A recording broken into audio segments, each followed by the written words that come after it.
Is rock and roll dying? That's a question that's been put to me a couple times. I don't think rock and roll ever dies. It's more of an attitude, to me. It's sad and even pathetic that in this new age of technology, the laws of the land haven't kept up with technology. So there's not going to be another Beatles. There's not going to be another Hendrix or Kiss or anybody else. It is the nail has finally been put into the coffin, yes. Who are the new Beatles? It's maybe one of the dumbest questions ever asked, and usually people ask some version of this in order to create proof that music just isn't what it used to be, man. And I don't know that it's always asked in bad faith, but definitely out of ignorance, and it's a useless question and creates this idea that the art being made today isn't good enough. And that's just not true. Rock music is in a great place right now. I mean, maybe not in the charts necessarily, but as a fan, it's thriving. And there are incredible bands from the local level to the arena level all over the world right now. If you only skim off the surface, if you only listen to what your local nothing but rock station tells you to listen to, then you're going to miss out, and you might just be thinking, like rock god Gene Simmons, that the genre that you love left you hanging over 30 years ago.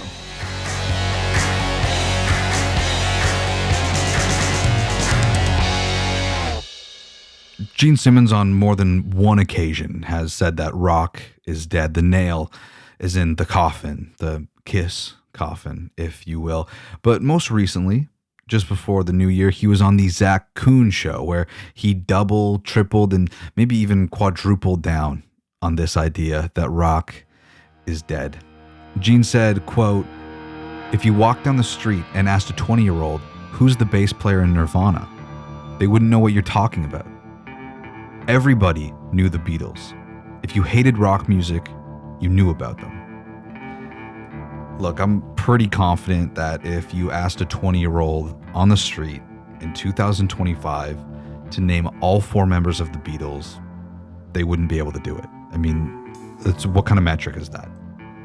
Gene went on to say that Kiss are the four most famous faces on the planet. And you know what? I'll give it to him. I'm sure that the painted faces of Kiss are among the most recognizable faces on the planet. But there is no chance that most people would be able to name the humans under the paint. And I guess that's kind of the point, right? Anybody could wear the paint. Gene Simmons, much like many in his generation, lack the self-awareness that he is what killed rock music. But I mean, like, kudos to Gene. I mean, he made Kiss into a product. If you're an athlete, it's your awards. It's what you put on your mantelpiece. Trophies. Except in my case, there are a few thousand trophies. That had very little, if anything at all, to do with the actual music. I mean, for Christ's sakes, I have a Kiss NASCAR from when I was a kid. It is pretty sick, though. I mean, you gotta be.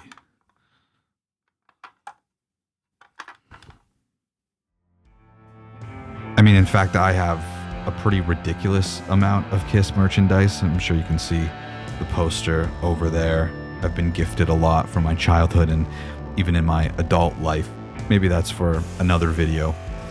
Kiss stopped being about the music in the 80s and has been about cash, caskets, and condoms ever since.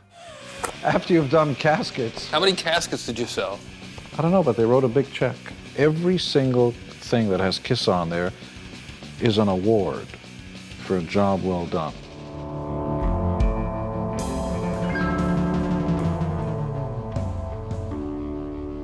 Does Gene Simmons' opinion on the vital signs of any genre of music really matter?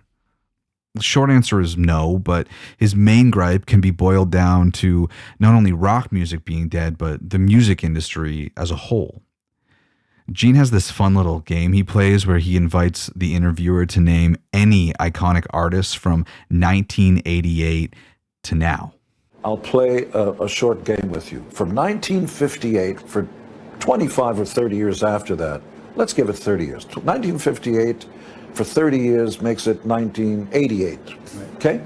From then until 1988, name 100 bands, even hundreds of bands that have become iconic. Well, let's see, Elvis Presley, the Beatles, Rolling Stones, you can on and on. The list is long. Motown, the Supremes, and in blues and country and western, it's just amazing. From 1988, that includes, by the way, U2 and Madonna and Michael Jackson and all that pop stuff. From 1988 until today, give me 10 or one iconic superstar that's going to stand the test of time. Nirvana. Because they recorded 2 records. Okay, so maybe I'll give you Nirvana. So that's one. Can't think of another. How about that? But I was unprepared for this test. But nobody is, because they'll go, oh, one of the pop girls. They're terrific. I love Britney Spears and Rihanna. They're all terrific. Stand the test of time? I say no. Iconic? Not a chance. But you can't say Nirvana. I mean, like, what are we doing here, Gene? This game is not rock exclusive, but like, what are we talking about? I mean, let's do it. Let's not say Nirvana and try to come up with 10 iconic artists from 1988 on. And just a little aside here before I name some artists, let's take it easy on me. All right, this is just 10 that I came up with. Put some in the comments, you know?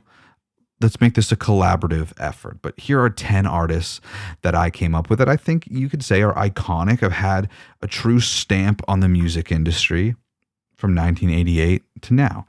I got Taylor Swift, the Foo Fighters, Kanye West, Eminem, Queens of the Stone Age, Linkin Park, the Arctic Monkeys, Beyonce, Slipknot, and number 10, fucking Shania Twain.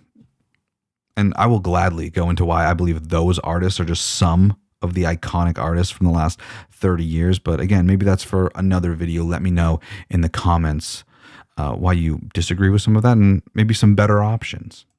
Another benefit that bands like Kiss or the Rolling Stones or the Beatles or, you know, David Bowie, the benefit that artists like them had was time and place. These were acts the first of their kind during the infancy of the music industry.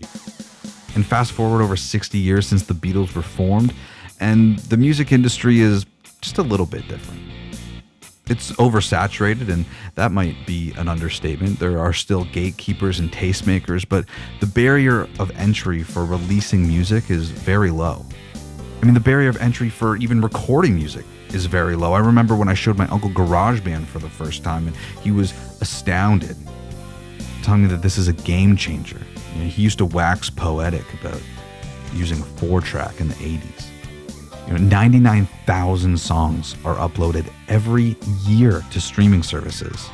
There are about 202 million songs online right now, and a vast majority of those songs, about 175.5 million, have under 1,000 streams, and 50 million have 0 streams. You don't need big record companies to get your music distributed anymore, but you do need to learn how to hack an algorithm, and you do need to fight for people's attention. And with streaming becoming more and more personalized, it makes discovery that much more difficult. To really sink your teeth into a band can feel impossible when you are constantly inundated with more and more music that Spotify thinks you might like. Even less than a decade ago, you could take a chance and email Ali Hagendorf, the head of rock at Spotify, and change your life. I'd seen like artists tagging Ali Hagendorf, the head of rock at Spotify, and I did some like not so deep diving on the web and found her email, and I had it saved in a note on my phone, and I was just waiting for like the day that I would have the confidence / the songs to send to her. Yeah. And yeah, so flash forward, we record the EP, and Hometown is on there, and I really believed in that song. Just one day decided like, yo, now's the moment. I'm gonna use this email. But it wasn't as brave as that, because I ended up like half chickening out and pretending to be someone else.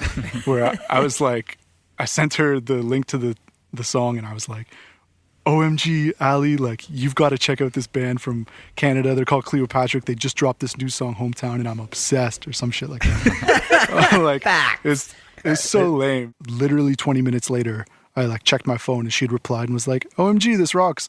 I just put it in the New Noise playlist. And I remember just being like, wow, like the fucking internet, that is just crazy. That was like the catalyst for a lot of what we've been able to achieve over the last year and a bit, is that single email. Cleopatrick's Hometown blew up because Luke took a chance. That was the right time, the right place, and of course, the right song. And I just don't know that would be possible now. But those are flaws in the industry, in the age of the internet where there is no time to slow down. But I mean, like, rock is alive and well. I mean, let's look at the streaming numbers for 2024. Rock is number 2 in the US over pop music with about 230 billion streams. And most of those streams were from deep catalog songs. Only about 12% of listening was to current rock tracks. Huh.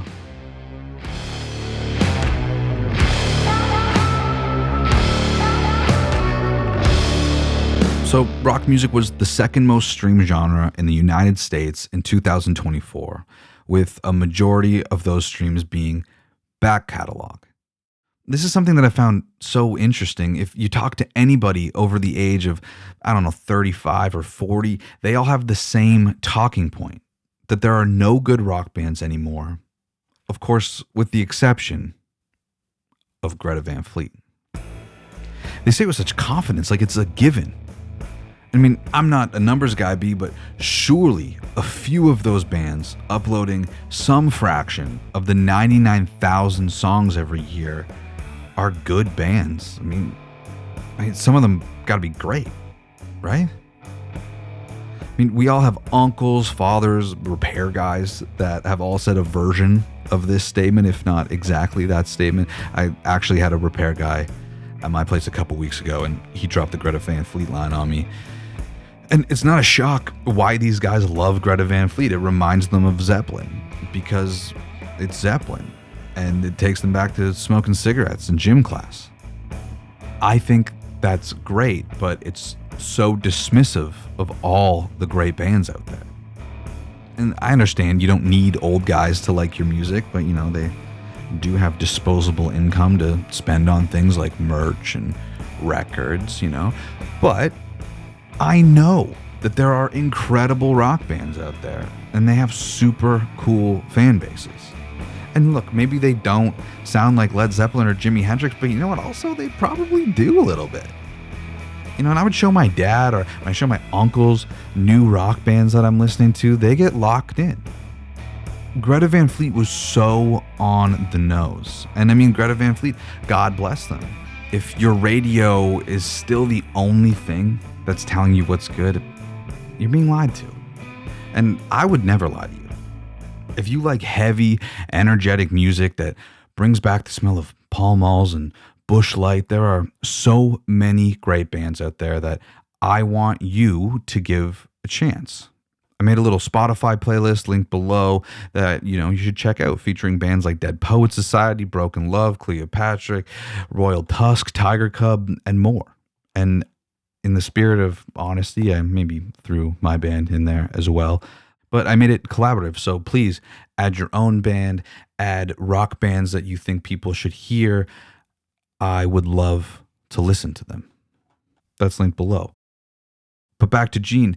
Gene has been saying rock is dead for well over a decade now, and I think that has more to do with the fact that he can't exploit and profit off the industry anymore.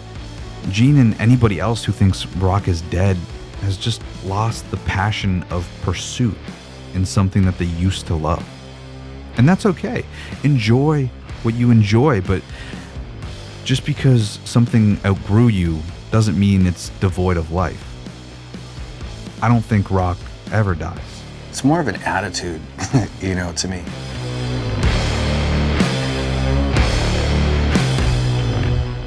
But what do you think? What is the temperature of rock music in 2025? please drop some listening suggestions in that playlist or in the comments below. Who are some iconic artists over the last 30 years? And hey, check out another video while you're here. Shiny side up.